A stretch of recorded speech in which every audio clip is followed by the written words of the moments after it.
ప్రస్తుత సాంకేతిక కాలంలో డేటా డబ్బు అంత విలువైనది అయితే దాన్ని దాచుకునే బ్యాంకుల లాంటివి డేటా సెంటర్లు. సాంకేతికత, ముఖ్యంగా ఏఐ రాక తర్వాత ఈ డేటా సెంటర్లకు ప్రాధాన్యత చాలా పెరిగింది. అందుకే ప్రపంచ దేశాలు వీటిని విస్తృతంగా ఏర్పాటు చేస్తున్నాయి. అమెరికాకు చెందిన అమెజాన్ వెబ్ సర్వీసెస్ AWS కూడా గల్ఫ్లో అనేక డేటా సెంటర్లు ఏర్పాటు చేసింది. యుద్ధంలో వీటినే ఇరాన్ ప్రధానంగా లక్ష్యంగా చేసుకుంది. గల్ఫ్ దేశాల్లోని అమెరికా సైనిక స్థావరాలపై దాడులు చేస్తున్నా ఆ దేశ డేటా సెంటర్లపై దాడి చేస్తే బహుళ ప్రయోజనాలు దక్కుతాయన్న ఉద్దేశంతో వీటిపై ఎక్కువ కన్నేసింది ఇరాన్. అమెరికాకు చెందిన అమెజాన్ వెబ్ సర్వీసెస్ 3 డేటా సెంటర్లపై ఇరాన్ డ్రోన్ దాడులు చేసింది. ఇవి UAE, బహ్రెయిన్లో ఉన్నాయి. AWS తెలిపిన వివరాల ప్రకారం మార్చి 1న ఈ దాడులు జరిగాయి.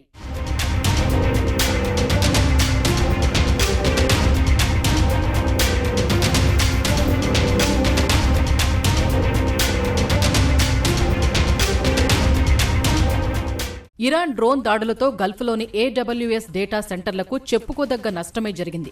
UAEలోని ఓ డేటా సెంటర్లో మంటలు చెలరేగాయి.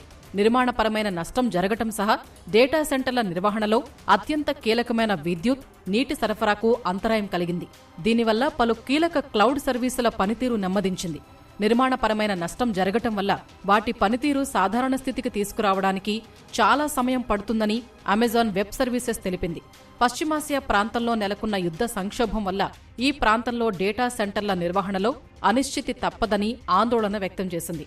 గల్ఫ్ దేశాల్లో తాత్కాలికంగా సేవలు ఆలస్యం కావడంతో పాటు వ్యవస్థల్లో తప్పులు దొర్లుతాయని తెలిపింది. UAE, సౌదీ అరేబియా, ఖతార్ లాంటివి వెస్టర్న్ ఎల్ఐస్, అలాగే ఇవి ఆయిల్, న్యాచురల్ గ్యాసే కాకుండా టెక్నాలజీలో, డిజిటల్గా కూడా బాగా ముందుకెళ్దాం అనుకుంటుంది.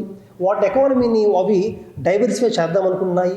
సో USA వాటికి స్ట్రాంగ్ ఎల్ఐగా ఉండాలంటే దీన్ని ఎంకరేజ్ చేయాలి కాబట్టి డేటా సెంటర్స్ పెట్టడం జరిగింది. అయితే ఈ యుద్ధం వల్ల ఈ USA ప్లాన్ అనేది మారే అవకాశం ఉంటుంది. ఎందుకంటే గల్ఫ్ రీజియన్లో టెక్నాలజికల్ హబ్స్ కానీ, సెంటర్స్ కానీ ఎవరైనా US సహాయంతో ఎస్టాబ్లిష్ చేయాలన్నా భయపడతారు. ఎందుకంటే ఇప్పుడున్న పరిస్థితుల్లో ఇరాన్ వాటిని అటాక్ చేస్తుంది. డైరెక్ట్ వారు చేయలేదు కాబట్టి ఈ రకం టెక్నాలజికల్గా దెబ్బతీయడం వల్ల technological supremacy, dominance of USA and Israel అనే దాన్ని దెబ్బకొట్టొచ్చు.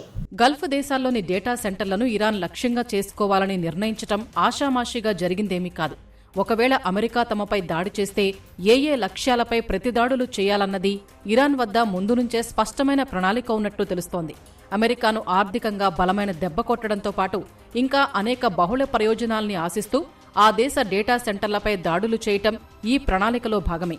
అమెరికాకు చెందిన మైక్రోసాఫ్ట్ వంటి సంస్థలు UAEలో $8 బిలియన్ పెట్టుబడులు పెడతామని ప్రకటించాయి. అమెరికా అధ్యక్షుడు డొనాల్డ్ ట్రంప్ సైతం గల్ఫ్ను అమెరికా, చైనాతో సమానంగా గ్లోబల్ AI సెంటర్గా మారుస్తామని ప్రకటించారు. గతేడాది మేలో సౌదీ అరేబియా, UAE, ఖతార్లో పర్యటించిన ట్రంప్ AI రంగంలో $2 ట్రిలియన్ పెట్టుబడి ఒప్పందాలు కుదరడంలో కీలక పాత్ర పోషించారు. ఈ నేపథ్యంలోనే ఇక్కడి డేటా సెంటర్లపై ఇరాన్ కన్నేసింది. దాడులతో పెట్టుబడిదారుల్లో భయాన్ని కల్పించడం సహా అమెరికాను ఆర్థికంగా, వాణిజ్యపరంగా దెబ్బతీయాలన్న ఉద్దేశంతో వాటిపై దాడి చేస్తోంది.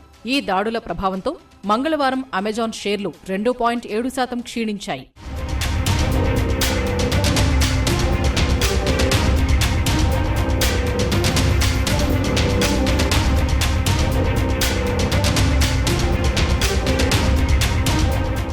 డేటా సెంటర్లను లక్ష్యంగా చేసుకోవడానికి 3 కారణాలు ఉన్నాయి.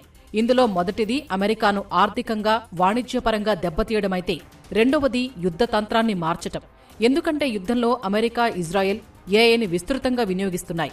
యుద్ధం మొదలైన మొదటి రోజే ఇరాన్ సుప్రీం లీడర్ అయతుల్లా ఖమేనీని హతమార్చటంలో AI కీలక పాత్ర పోషించిందని సమాచారం. ఇందుకు అమెరికా సైన్యం ఆంథ్రోపిక్కు చెందిన క్లౌడ్ AIను వినియోగించినట్లు తెలిసింది.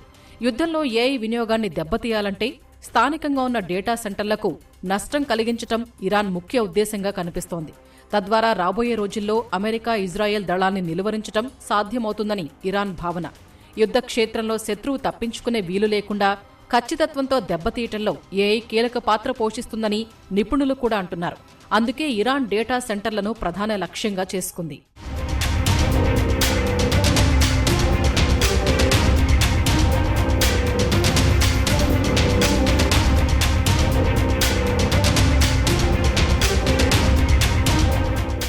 అమెరికాకు ఆర్థికంగా నష్టం యుద్ధంలో AI వాడకుండా చేయటమే కాదు, డేటా సెంటర్లపై దాడి ద్వారా ఇరాన్ మరో ప్రయోజనం కూడా ఆశిస్తోంది. డేటా సెంటర్ల మీద banking, e commerce, social media, gaming, health care వంటి రంగాలు ఆధారపడి ఉంటాయి. ఒక్క దెబ్బకు 2 పిట్టలు అన్నట్లుగా డేటా సెంటర్లపై దాడి ద్వారా అమెరికాను అస్తవ్యస్తం చేయాలని ఇరాన్ ఆలోచన. ఇక ముందు కూడా ఇరాన్ ఈ దాడుల్ని కొనసాగించే అవకాశం ఉన్నట్లు తెలుస్తోంది. దీనికోసం డ్రోన్లను, క్షిపణుల్ని సిద్ధం చేసుకుని ఉంచింది. అందువల్ల ఇరాన్ ప్రణాళిక చూస్తూ ఉంటే గల్ఫ్ దేశాల్లోని డేటా సెంటర్లకు ప్రమాదం తప్పకపోవచ్చనే ఆందోళన వ్యక్తమవుతోంది. ఆర్టిఫిషియల్ ఇంటెలిజెన్స్కి ఇది ఒక big setback. Data centres అక్కడ పోవడం వల్ల ఆ దేశాల్లో కొత్తగా పెట్టుబడులు అవకాశాలు కూడా తగ్గుతాయి. బట్ భారతదేశం లాంటి దేశాల్లో పెట్టుబడులు పెరిగే అవకాశాలు ఉన్నాయి. సో ఇరాన్ స్ట్రైక్స్ వల్ల ఏఐకి, ఆర్టిఫిషియల్ ఇంటెలిజెన్స్కి, క్లౌడ్ స్టోరేజ్కి తీవ్ర నష్టం జరిగిందండి. ఇందులో డౌటే లేదు. డెఫినెట్గా సర్వీసెస్ ఇంటరప్ట్ అయినాయి. సో ఫ్యూచర్లో డేటా సెంటర్స్ పెట్టినప్పుడు they have to select areas which are not in conflict zones అండి. దీనివల్ల ఆల్రెడీ ఇప్పుడు ఇండియాకి వచ్చి ఆయిల్, గ్యాస్ ఇబ్బంది పడుతుంతో పాటు డేటా ట్రాఫిక్, క్లౌడ్ ట్రాఫిక్ కూడా ఇబ్బంది పడుతుంది.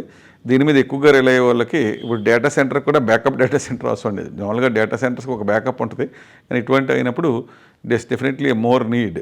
సాధారణంగా డేటా సెంటర్ల ఏర్పాటు చాలా ఖర్చుతో కూడుకున్న వ్యవహారం. బిలియన్ల డాలర్ల పెట్టుబడులు అవసరమవుతాయి.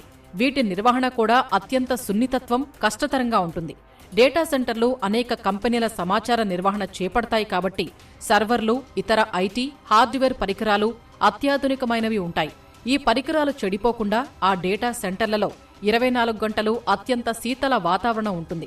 ఒక రకంగా కోల్డ్ స్టోరేజీ నిర్వహించినట్లు అన్నమాట. ఈ సెంటర్లకు నిరంతరం విద్యుత్ సరఫరా అవసరం. సాధారణంగా డేటా సెంటర్ పెట్టే కంపెనీ సొంత విద్యుత్ వ్యవస్థను ఏర్పాటు చేసుకుంటుంది. దిగ్గజ ఐటీ కంపెనీలు ప్రపంచంలోని అనేక కంపెనీల డేటా నిల్వ, నిర్వహణను చేపట్టడం వల్ల పరికరాలు, సిబ్బంది అవసరం ఎక్కువగా ఉంటుంది. అందువల్ల స్థలం చాలా ఎక్కువగా కావాల్సి ఉంటుంది. అందుకే వీటన్నింటి ఏర్పాటు, నిర్వహణకు ఖర్చు ఎక్కువగా అయ్యేది. ఇంతటి వ్యయ ప్రయాసలతో కూడుకున్న డేటా సెంటర్లకు ఏ చిన్న దెబ్బ తగిలినా పునరుద్ధరించడానికి చాలా కాలం పడుతుంది. మళ్లీ ఆర్థికంగా అదనపు భారం కూడా పడుతుంది. అమెరికాకు ఇలాంటి నష్టాన్ని కలిగించాలని గల్ఫ్లోని డేటా సెంటర్లను ఇరాన్ లక్ష్యంగా చేసుకుంది.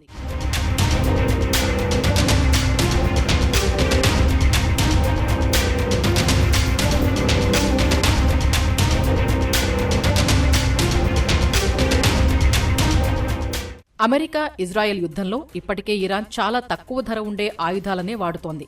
ఇరాన్ లక్షల రూపాయల విలువైన ఆయుధాలతో దాడి చేస్తూ ఉంటే వాటిని అడ్డుకోవడానికి అమెరికా, ఇజ్రాయెల్ కోట్ల రూపాయల విలువైన ఆయుధాల్ని వాడుతున్నాయి. ఆ 2 మిత్ర దేశాలకు ఆర్థికంగా అలా కూడా నష్టం కలిగిస్తోంది ఇరాన్. ఆ దేశం వద్ద అపారమైన ఆయుధ సంపద ఉంది. దేశం ఆర్థికంగా కష్టకాలంలో ఉన్నా చాలా కాలంగా రకరకాల ఆయుధాలు సమకూర్చుకుంది. రష్యా, చైనా ఇచ్చిన ఆయుధాలు కూడా ఉన్నాయి. వీటితోనే గల్ఫ్ దేశాల్లోని అమెరికా ఆస్తులు, సైనిక కేంద్రాలతో దాడులు చేస్తోంది. అమెరికాను ఆర్థికంగా దెబ్బకొట్టవచ్చు కాబట్టి డేటా సెంటర్లను ఇందులో మొదటి వరుసలో నిలబెట్టింది. మరి ఇరాన్ వద్ద ఆయుధాలకు లోటు లేదు కాబట్టి రాబోయే రోజుల్లో వీటిపై దాడులు ఇంకా పెరగడానికి అవకాశాలు ఉన్నాయి. డేటా సెంటర్ల ఏర్పాటు ద్వారా ఆర్థికంగా బలపడాలని, యుద్ధంలో ఏఐ వినియోగంతో సులభంగా దాడులు చేస్తున్నామని భావిస్తున్న అమెరికాకు ఇది ఒక రకంగా ఎదురుదెబ్బే అని నిపుణుల అంచనా. అటు దీని ప్రభావం భారత్పై ఏమైనా ఉంటుందా అనే ప్రశ్నలు కూడా వస్తున్నాయి. అయితే గల్ఫ్లో అమెరికా ఏర్పాటు చేసిన డేటా సెంటర్లు తమతో పాటు ఆయా దేశాలకు సేవలందించేందుకు ఉద్దేశించినట్లుగా తెలుస్తోంది. అందువల్ల భారత్పై ప్రభావం ఉంటుందా లేదా అన్నది నిర్ధారణ కావాల్సి ఉంది.